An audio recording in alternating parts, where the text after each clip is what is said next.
अस्सलाम वालेकुम। आज एक और नया आर्टिकल हम लेकर आए हैं, that is op amplifier as non inverting amplifier.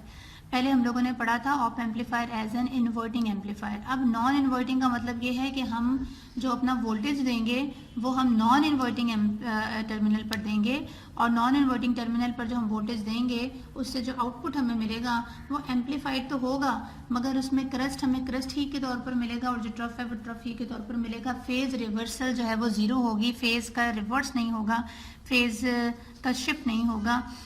इसको स्टार्ट करने के लिए बेटे सेम वही वाला सर्किट जो हमने op amplifier as an inverting amplifier में पढ़ा था, सेम वही सर्किट है।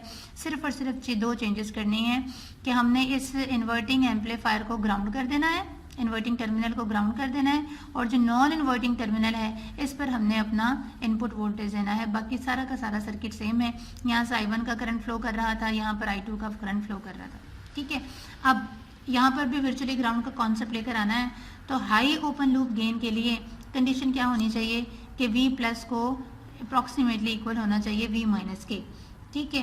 तो इसको बराबर करने के लिए हम ये कहते हैं कि चूंकि हमारा V पॉजिटिव है ही V इनपुट के बराबर, यानी कि हमने इनपुट वोल्टेज दिया ही नॉन इन्वर्टिंग टर्मिनल पर है, तो हम कह सकते हैं कि हमारा जो V नेगेटिव है वो भी अप्रॉक्सीमेटली V इन के बराबर है, ठीक है।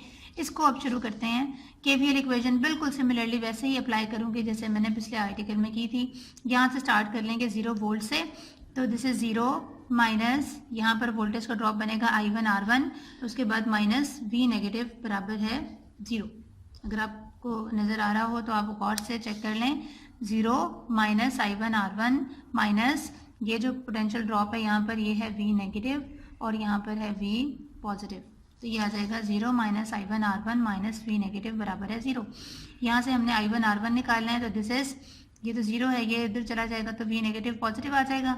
I1 निकालना है तो V माइनस ओवर R1। अब चूंकि हमने V माइनस को अप्रॉक्सीमेटली V इन के बराबर किया है वर्चुअली, तो हम कह सकते हैं I1 बराबर है V इन ओवर R1, ये आपका रिलेशन आ जाएगा।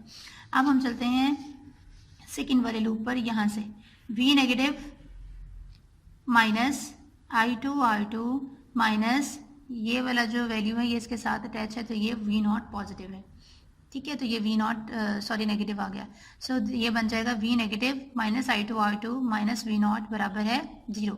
यहाँ से आपने बेटे V नेगेटिव को किसके बराबर किया हुआ है, V इन के वर्चुअली, तो यहाँ पर मैंने लिख दिया V in minus I2 R2 minus V not बराबर है 0।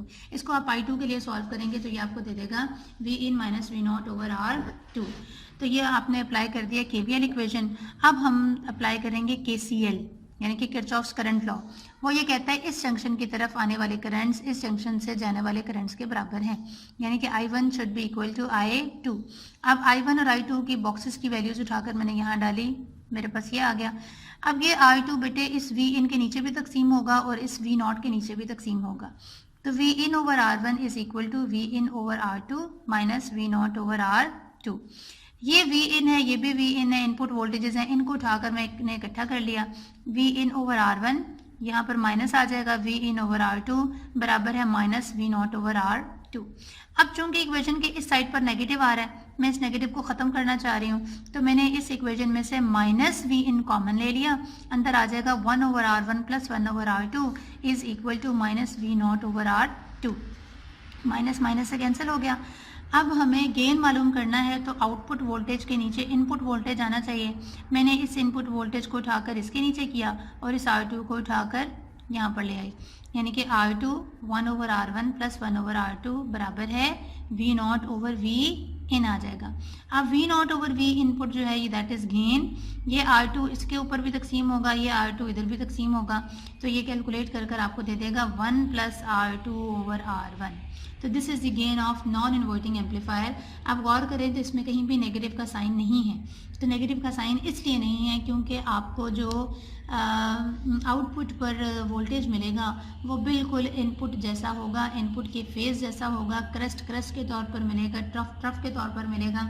हाँ, एक चीज़ कि ये नॉन इन्वर्टिंग एम्पलीफायर का जो गेन है ये भी एक्सटर्नल रेजिस्टर्स पर डिपेंड करता है। ये ऑप एम्पलीफायर के अंदर की जो रेजिस्टेंसेस हैं जो हमने कैरेक्टरिस्टिक्स में पढ़ी थी इनपुट एंड आउटपुट, उन रेजिस्टेंसेस पर डिपेंड नहीं करता, बल्कि ये एक्सटर्नल रेजिस्टेंसेस जो आपने सर्किट में लगाई हैं उन पर ये वैल्यू डिपेंड करती है।